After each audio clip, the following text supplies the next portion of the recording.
Hi, this video is about preparing for and altering Simplicity Pattern 1217 View A when you don't have stretchy fabric. Stick around for tips on working with sheer fabric and what to do if you accidentally melt your fabric onto your iron, because you can fix it without even waiting for the iron to cool down. It's super easy. Hi, I'm Theresa. I've been wanting to make this for a while. But to be honest, I'm a little intimidated by this pattern. I have been sewing for quite some time and it still intimidates me a little bit, but I think that if I can do it, you can do it too, and I'll show you my process of preparing the pattern. Luckily for me, I had almost everything that I needed to make this pattern except for the sequin snowflakes. So I purchased those from Amazon. I'll put a link in the description for that. Here's the problem: is this pattern calls for you to use a stretchy sheer fabric. Because I'm working with only fabric from my stash, my fabric doesn't stretch at all, even a little bit. I did some research on Pattern Review and read the reviews for the pattern, and a lot of them said that this pattern does run small. And I've run across that a couple other times with some other 18-inch doll patterns when trying to fit it to the American Girl doll, because the American Girl doll runs big on the back side, and this appears to be the case with this pattern. So the first thing I needed to do was figure out which pieces to alter and how I was going to do that. I took the pattern piece and folded in the darts and the seam allowance so that I could hold it up to the doll to see how much extra fabric I would need to add. If you see here, it's not too far off on the side seams. It's not that big of a difference that I need to add extra fabric to the front piece. I can leave that one the way it is. Then I took the back piece and I held up the side to where the front side piece ended, and I folded in where the center is supposed to be. As you can see, there's a big difference from where the center back on the pattern is and the actual center back of the American Girl doll. So I will need to add like a ½ inch, maybe a little bit more than a ½ inch to the pattern piece when I cut it out. The sleeves won't fit over an American Girl doll's hand. If I pinch the bottom and try to slip it on, it's too small.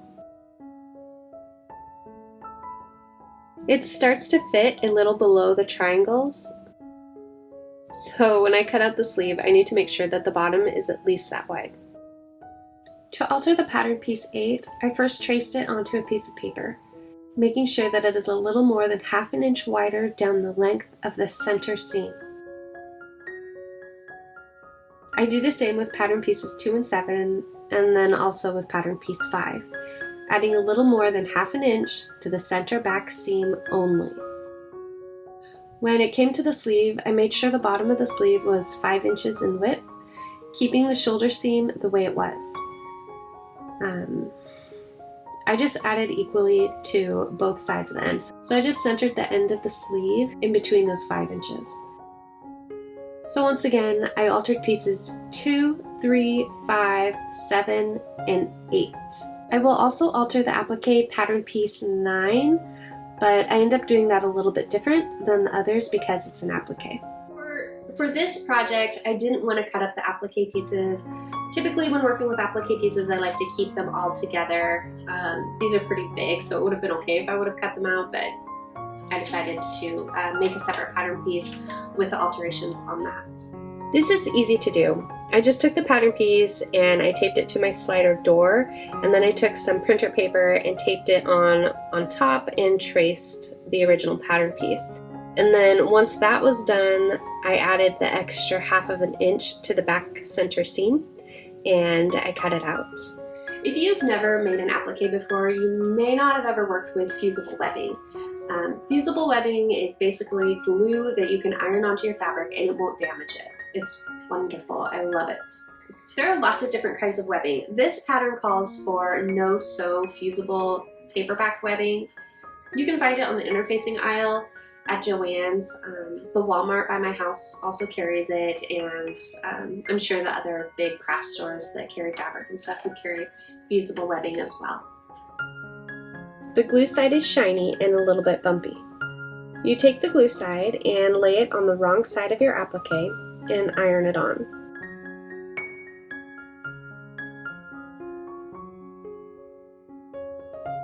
Once it's cooled off, you can peel the paper off and the glue is now on the back of your applique. Sorry this is a little bit out of frame. I'm just cutting it down a little bit.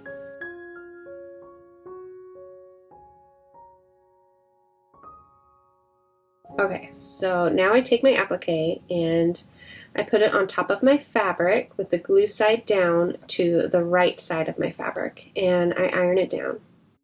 So it's glued onto my fabric. This is no-sew fusible webbing. I usually end up sewing the sides down because I don't quite trust it, but I mean really it should hold up fine without sewing it. Okay, so now that you've seen what fusible webbing is, I'm going to go ahead and jump back into pattern prep. I need to transfer my pattern onto the fusible webbing. I guess I could have transferred it to the webbing to begin with, but I might make this pattern again, and it'll be nice to have the piece already altered and ready to go. It was dark outside when I got to this point, and I'm lucky enough to have a light box. You might be able to just put the paper over the pattern and trace it that way. My eyesight is really bad, so I can't do that, and a light box was the way to go. I traced it, and I flipped the pattern piece, and I traced the mirror image. All of this is done with the glue side down so that you're drawing on the paper side of the webbing. And next I copied the tiara onto the fusible webbing. You only need to copy it once. You'll see me ironing 2 on later, but that's only because I'm making 2 crowns instead of 1. First I iron the webbing on glue side down. My iron isn't on the hottest setting. I don't want to damage my fabric. This will just make it lightly stick to the fabric, but it's not permanently glued on yet. Then I take some scrap fabric that I have that can handle direct heat, and I turn my iron onto the hottest setting. I wrap my sheer fabric and my webbing in this fabric. If you see here, it didn't quite fuse all the way, so I have to keep ironing it, and I iron it again. This will fuse the webbing without hurting my delicate fabric. And I do this with all of the applique pieces, and then I cut them out.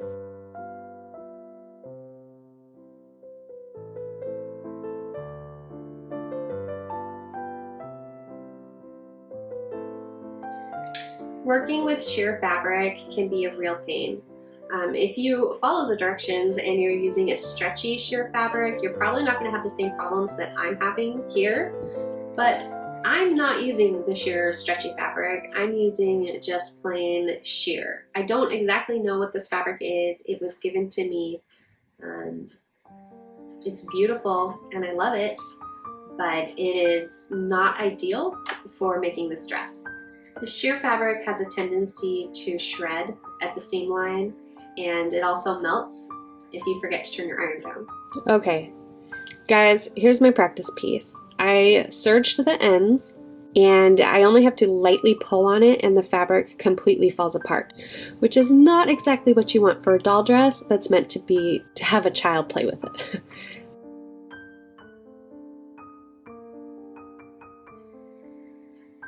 Yeah. But I have a plan to fix it. So my plan is to serge it, and then I take it over to my sewing machine and I stitch right above the serged line. It looks like this, and at this point I'm scared to pull on the fabric to see if it'll hold up, because I'm pretty sure that it'll still shred. I take it to my pressing mat and I iron the seam to one side. Keep your iron on the low setting so that you don't damage your fabric. Then I take some flat lace and I hand stitch using a combo of running stitches mixed in with a few back stitches to cover my delicate seam.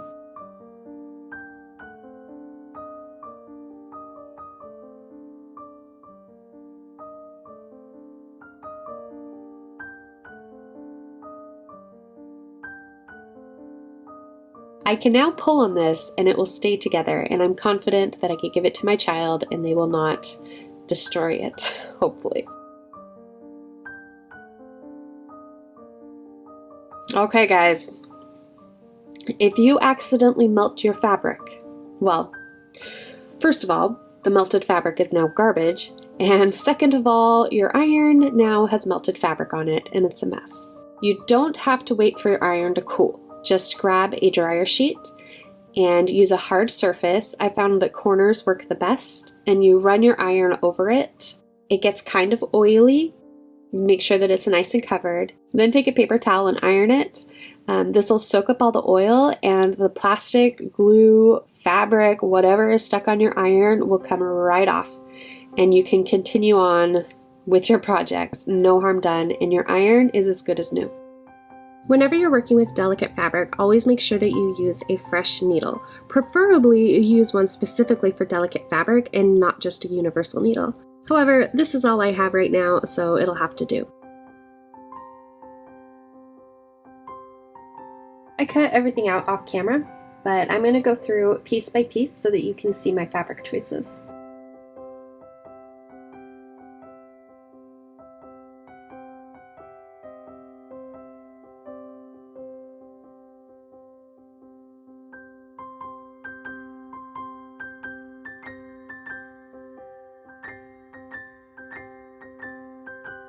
Pattern piece 1, I'm using the same sheer fabric that I used earlier for my appliques, and there's only one piece, the bodice front. Piece 2 is the bodice back, and you'll need 2 of the sheer fabric.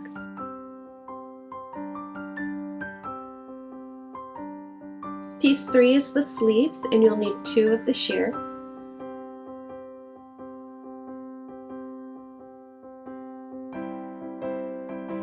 Pattern piece 4 is the dress front, and you'll need 2. I'm using a sparkly costume satin fabric.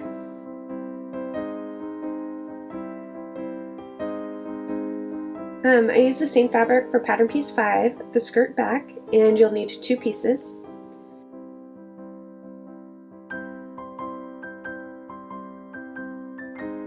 For the bustier front, you'll need 3 pieces, 1 sparkly for the outside,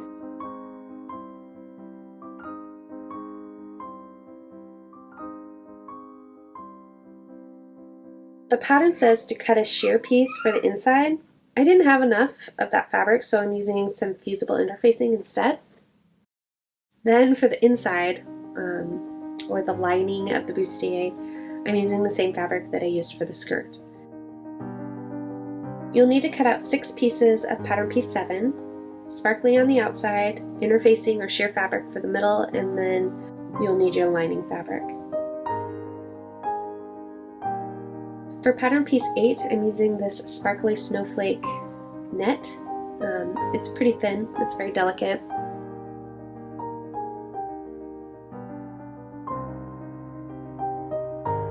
And pattern piece 9 is the applique pieces, and it's on the same sheer fabric as the bodice and the sleeve pieces.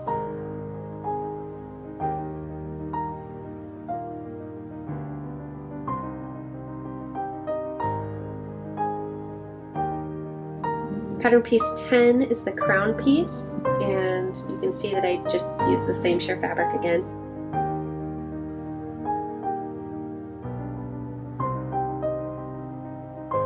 And I have a scrap piece of that fabric for the back of the crown. Then you'll need thread.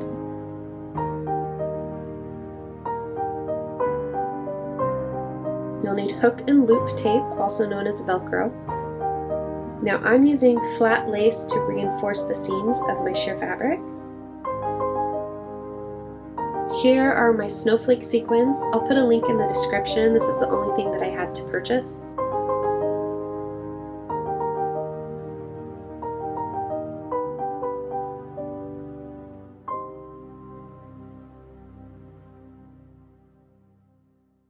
Now here I have my small, medium, and large rhinestones plus some snowflake buttons.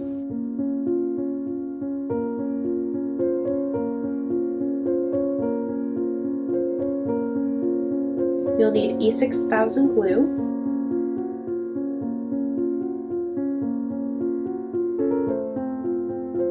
And you'll need elastic cord, and this is used to hold the crown on. This one is a little bit thick. I may order some smaller elastic. I don't know, we'll see. I have metallic trim on hand. I plan on using the rhinestones, but I have the silver trim just in case. And this will line the upper part of the bodice. 1/8 inch wide elastic. The last thing you'll need is glitter glue. You'll need a little bit of this for the decorations on the sleeve. And that's it. Now I'm ready to start sewing. I think I've covered everything. I'm going to start working on this project as soon as I can. My kids are currently home with remote schooling because of COVID, and all of our schools are still shut down. So my sewing time has been drastically reduced. But we have Christmas break coming up. I'm going to get a lot more time to sew. I'm just going to do the best that I can. I gotta put the kids first. But I promise that I will post the video on how to make this dress. So subscribe if you want to get notified when I do upload that video. And of course, thank you so much for watching my video, and thank you to my subscribers. And yeah, stay healthy, and I'll see you next time. Bye.